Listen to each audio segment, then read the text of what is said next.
Afsuski, o'zbek xalqining yuragini larzaga solgan yana bir qora xabar, mudhish falokat haqida xabar qilindi.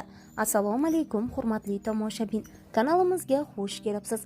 Video roliklarimiz ostida bir dona like hamda podpisatsiya tugmachalarini bosib qo'yishni yodingizdan chiqarmang.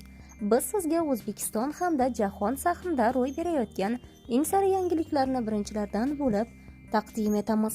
28-iyun kuni Dushanbe-Xo'jand-Chanoq avtomobil yo'lida sodir bo'lgan yo'l transport hodisasida 7 kishi halok bo'ldi.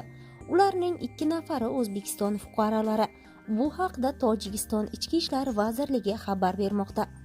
Vazirlik ma'lumotlariga ko'ra, Dushanbe-Xo'jand-Chanoq avtomagistralining Dadaboy Xolmatov qishlog'idan o'tgan 322,2 kilometrda yuz bergan. Ma'lum bo'lishicha, o'zbekistonlik fuqaro boshqarayotgan Volkswagen rusumli avtomobil Toyota mashinasi bilan to'qnashgan.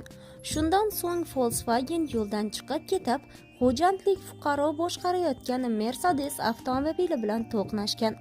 Fojia oqibatida 7 nafar yo'lovchi, jumladan bir oilaning 5 nafar a'zosi hamda O'zbekiston fuqarosi bo'lgan aka-ukalar voqea joyida vafot etgan. Qurbonlar orasida voyaga yetmaganlar ham bor.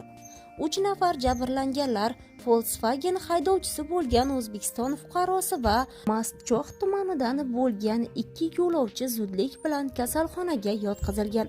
Ularning sog'lig'i haqida hozircha aniq ma'lumot berilmagan. Bundan avval Turkiyada yo'l transport hodisasidan jabr ko'rgan fuqaro O'zbekistonga qaytarilgani xabar qilingan edi.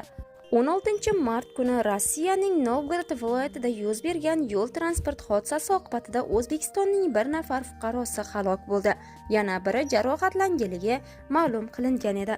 Hurmatli tomoshabin, video roligimiz ostida bir dona like tugmasini bosib qo'yishni yodingizdan chiqarmang.